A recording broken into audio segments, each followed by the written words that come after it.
जोहार दोस्तों, सभी झारखंड वासियों का स्वागत है हमारे एक और न्यू वीडियो में।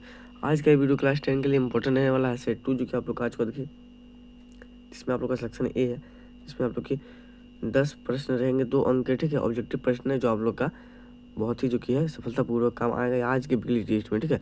तो फटाफट से वीडियो को शुरू करते हैं। वीडियो को शुरू करने से पहले हमारे यूट्यूब चैनल में जो नए हो, जल्दी से वीडियो को लाइक करो, चैनल को सब्सक्राइब करो और ऐसे और महत्वपूर्ण वीडियो के लिए हमारे यूट्यूब चैनल के साथ जुड़ जाओ, ठीक है। सेट 1 आप लोगों ने दिख लेगा, सेट 1 का लिंक जो कि आप लोगों को हमारे यूट्यूब चैनल से मिल जाएगा।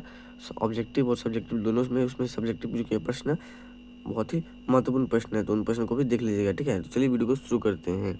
देखिए, आप लोग का पहला प्रश्न यहाँ पे है कि औद्योगिकरण की शुरुआत किस देश से हुई थी, ठीक है। देखिए, ऑप्शन में भारत, इंग्लैंड, चीन और अमेरिका। तो इसका आंसर रहेगा इंग्लैंड, ठीक है। औद्योगिकरण की शुरुआत इंग्लैंड से हुई थी। चलिए नेक्स्ट प्रश्न को देखते हैं। देखिए, नेक्स्ट प्रश्न आप लोग का है यहाँ पे, सूती कपड़ा मिल की रूपरेखा किसने तैयार की, ठीक है। तो सूती कपड़ा मिल की रूपरेखा किसने तैयार की थी? देखिए, हरग्रीव्स, ठीक है, रिचर्ड आर्क राइट, ठीक है, जेम्स वाटर या फिर न्यूकोमेने। तो इसका आंसर हो जाएगा रिचर्ड आर्क राइटर, ठीक है, आर्क राइट। उसके बाद नेक्स्ट प्रश्न को देखते हैं हम लोग। नेक्स्ट प्रश्न आप लोग का यहाँ पे है, तीसरा नंबर का प्रश्न है कि भारत का पहला लौह एवं इस्पात संयंत्र किस शहर में खोला गया? तो देखिए, यहाँ पे ऑप्शंस आप लोग के पास दिए हुए हैं, कोलकाता, झांसी, जमशेदपुर, राउरकेला, ठीक है। तो इसका आंसर हो जाएगा जमशेदपुर में, ठीक है। जमशेदजी टाटा द्वारा खोला गया जमशेदपुर में। उसके बाद नेक्स्ट प्रश्न को देखते हैं। देखिए, प्रश्न संख्या आप लोग का यहाँ पे 4 यहाँ पे है, नए युग का प्रतीक किसे माना जाता है, ठीक है, किसे माना गया? तो लौह अयस्क, कपास, कोयला या सोना। तो इसका आंसर हो जाएगा कपास को नए युग का प्रतीक जो कि माना जाता है। किसे माना जाता है? तो कपास को। ऑप्शन नंबर बी हो जाएगा इसका राइट आंसर। चलिए नेक्स्ट प्रश्न को देखते हैं। देखिए, नेक्स्ट प्रश्न आप लोग का यहाँ पे है, विनिर्माण उद्योग को किस श्रेणी में रखा गया जाता है, ठीक है। विनिर्माण उद्योग को किस श्रेणी में रखा जाता है? तो देखिए, यहाँ पे ऑप्शन है, प्राथमिक क्षेत्रक, द्वितीय क्षेत्रक, तृतीय क्षेत्रक, इनमें से सभी। तो इसका आंसर हो जाएगा द्वितीय क्षेत्रक, ठीक है। द्वितीय क्षेत्रक, देखिए, प्राथमिक क्षेत्रक जो होता है उसे कृषि एवं सहायक क्षेत्र कहते हैं। द्वितीय क्षेत्र को हम लोग औद्योगिक क्षेत्र कहते हैं, जिसमें विनिर्माण रहता है। और तृतीय क्षेत्र को हम लोग सेवा क्षेत्र कहते हैं, क्योंकि इसमें जो कि दोनों वस्तुएं, जो प्राथमिक क्षेत्र और द्वितीय क्षेत्र से जितनी भी वस्तुओं का जो कि निर्माण होता है, उनका सेवा जो कि है तृतीय क्षेत्र द्वारा लिया जाता है, ठीक है। तो तृतीय क्षेत्र हो जाएगा आप लोग का। उसके बाद द्वितीय क्षेत्र हो जाएगा इसका आंसर। चलिए नेक्स्ट प्रश्न को देखते हैं। देखिए, नेक्स्ट प्रश्न आप लोग का यहाँ पे है, निम्न में से कौन सा देश विश्व में जूट और कच्ची जूट से, ठीक है, बनी वस्तु का सबसे बड़ा उत्पादक है? तो यहाँ पे देखिए ऑप्शंस है, अमेरिका, भारत, ब्राज़ील और पाकिस्तान। तो इसका आंसर हो जाएगा भारत, ठीक है। भारत में जो कि है सबसे अधिक जूट जो कि है कच्चे जूट के रूप में जो कि है इस्तेमाल किया जाता है, और बहुत ही बड़ा मार्केट जो कि है।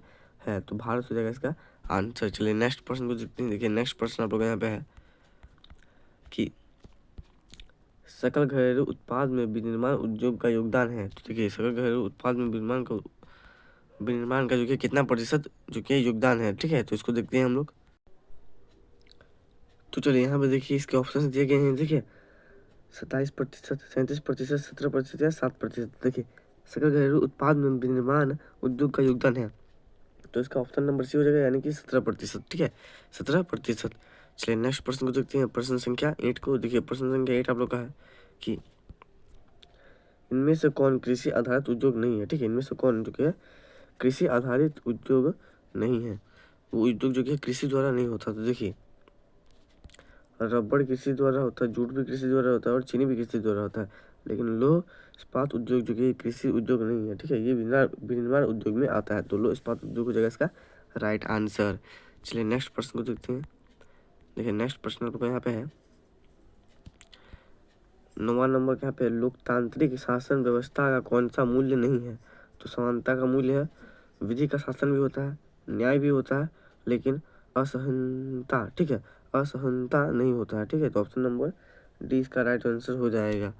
चलिए 10वें नंबर के प्रश्न को देख लीजिए। 10 नंबर का प्रश्न यहाँ पे है, प्रेस की स्वतंत्रता किस प्रकार की शासन व्यवस्था में पाई जाती है? तो ऑप्शन आप लोग के पास यहाँ पे है, जनतंत्र, सैनिक तंत्र, राजतंत्र, कुलीन तंत्र। तो इसका आंसर हो जाएगा जनतंत्र में, ठीक है। किसमें? जनतंत्र में, यानी कि जनता द्वारा किया गया शासन, जनतंत्र, जिसको लोकतंत्र भी कहते हैं, ठीक है। तो ऑप्शन नंबर ए हो जाएगा इसका राइट आंसर। अब हम लोग बढ़ते हैं सब्जेक्टिव प्रश्न की तरफ। देखिए सब्जेक्टिव में पहला आप लोग का सेक्शन बी, यानी कि very short answer type question है। इसको हम लोग पहले देख लेते हैं, ठीक है। फटाफट से ये प्रश्न को देख लेते हैं। देखिए पहला प्रश्न यहाँ पे है, वैश्वीकरण से आप क्या समझते हैं, ठीक है। तो वैश्वीकरण से आप क्या समझते हैं? देखिए इसका उत्तर यहाँ पे है, वैश्वीकरण का अर्थ है विभिन्न देशों के बीच आर्थिक, सांस्कृतिक और राजनीतिक संबंधों का विस्तार, ठीक है। इसे वैश्वीकरण के रूप से जाना जाता है। उसके बाद देखिए नेक्स्ट प्रश्न यहाँ पे है, सार्वजनिक क्षेत्र के 2 उद्योग के नाम लिखे, ठीक है। सार्वजनिक क्षेत्र के 2 उद्योग के नाम लिखे। देखिए भारतीय रेलवे और स्टील अथॉरिटी ऑफ इंडिया, ठीक है। स्टील अथॉरिटी ऑफ इंडिया यानी कि सेल, और एक भेल भी होगा, उसको भी आप लोग लिख सकते हैं, ठीक है। बाकी यहाँ पे 2 बोला, तो भारतीय रेलवे और स्टील अथॉरिटी ऑफ इंडिया, तो हो जाएगा आप लोग का 2 सार्वजनिक क्षेत्र के 2 उत्पाद के नाम, ठीक है। चलिए नेक्स्ट प्रश्न को देखते हैं। अब हम लोग सेक्शन सी में जाएंगे, जिसमें आप लोग के 6 मार्क्स रहेंगे, शॉर्ट आंसर टाइप क्वेश्चन रहेंगे, ठीक है। शॉर्ट आंसर टाइप क्वेश्चन रहेंगे। चलिए फटाफट से इसको देख लेते हैं। देखिए पहला है 13 नंबर का, कि लौह इस्पात उद्योग को आधारभूत उद्योग क्यों कहा जाता है, ठीक है। क्यों कहा जाता है? तो यहाँ पे देखिए आंसर है, लौह इस्पात उद्योग को आधारभूत उद्योग कहा जाता है क्योंकि यह अन्य उद्योग जैसे ऑटोमोबाइल निर्माण और इंजीनियरिंग के लिए कच्चे माल उपलब्ध कराता है, इसलिए लौह इस्पात को जो कि है आधारभूत उद्योग के रूप में माना जाता है या फिर कहा जाता है। चलिए 14 नंबर का प्रश्न को देख लेते हैं। यहाँ पे लोकतंत्र की सफलता के लिए 3 शर्तें का उल्लेख करें, ठीक है। लोकतंत्र की सफलता के लिए देखिए यहाँ पे इसका आंसर यहाँ पे दिया हुआ है, जो कि कुछ पॉइंटों में। देखिए पॉइंट नंबर पहला है, नागरिकों की सक्रिय भागीदारी, ठीक है। न्यायपूर्ण और निष्पक्ष चुनाव, कानून का शासन और पारदर्शिता। तो ये 3 जो कि महत्वपूर्ण जो कि आप लोग का पॉइंट हो जाएगा। बाकी इसमें जो कि आप लोग को और भी डैश देके कुछ भी और भी बना के लिख सकते हो, ठीक है। बाकी ये 3 बहुत ही महत्वपूर्ण जो कि आप लोग के पॉइंट हो जाएंगे। चलिए नेक्स्ट प्रश्न को देखते हैं। अब हम लोग बढ़ गए हैं सेक्शन डी में, जो आप लोग का लॉन्ग आंसर टाइप क्वेश्चन रहेगा, जिसमें आप लोग को 2 प्रश्न के लिए 10 मार्क्स, यानी कि 1 के लिए 5 मार्क्स मिलेगा, ठीक है। देखिए पहला प्रश्न आप लोग का यहाँ पे है, भारत में मशीनों के आने से पहले अंतर्राष्ट्रीय बाजार में भारतीय उद्योग की क्या स्थिति थी, ठीक है। क्या स्थिति थी? तो देखिए आंसर यहाँ पे दिया गया है, भारत में मशीनों के आने से पहले हाथ से बने वस्त्र और कारीगरों द्वारा निर्मित सामान जैसे मसाले, कपास और जूट अंतर्राष्ट्रीय बाजार में काफ़ी लोकप्रिय थे। भारतीय वस्त्र यूरोप और अन्य देशों में उच्च मांग, ठीक है, उच्च मांग में थी। उच्च मांग थी या उच्च मांग में थी भी लिख सकते हो। तो ये हो जाएगा आप लोग का 15 नंबर का उत्तर, ठीक है। अब चलते हैं नेक्स्ट प्रश्न के लिए। 16 नंबर यानी कि 16वां नंबर का प्रश्न यहाँ पे है, राजनीतिक दलों के काल का वर्णन करें, ठीक है। तो देखिए यहाँ पे आप लोग कुछ पॉइंट वाइज दिया गया है। देखिए पहला हो जाएगा, चुनाव में उम्मीदवार खड़ा करना, ठीक है।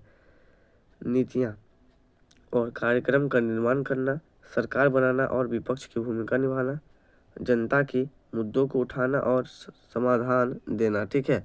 तो ये जो कि है मोस्ट इम्पोर्टेंट 4 पॉइंट हो जाएंगे। चारों पॉइंट को आप लोग लिख दीजिएगा, तो आप लोग को मार्क्स जो कि है मिल जाएगा, ठीक है। राजनीतिक दलों के कार्यों का वर्णन कुछ इस प्रकार आप लोग कर सकते हो। तो आई होप आप सभी को ये वीडियो अच्छा लगा होगा, ठीक है। इसमें मैंने जो कि है क्लास 10 का बहुत ही मोस्ट इंपॉर्टेंट जो कि आप लोग को बिजली टेस्ट का प्रश्न का सभी के सभी उत्तर मैंने बता दिए, ठीक है। तो ऐसे और महत्वपूर्ण वीडियो देखने के लिए हमारे यूट्यूब चैनल के साथ जो कि है आप लोग जुड़ जाओ, ठीक है। और आप लोग हमारे यूट्यूब चैनल को सब्सक्राइब करो। मिलते हैं नेक्स्ट वीडियो में, तो तक के लिए जय हिंद।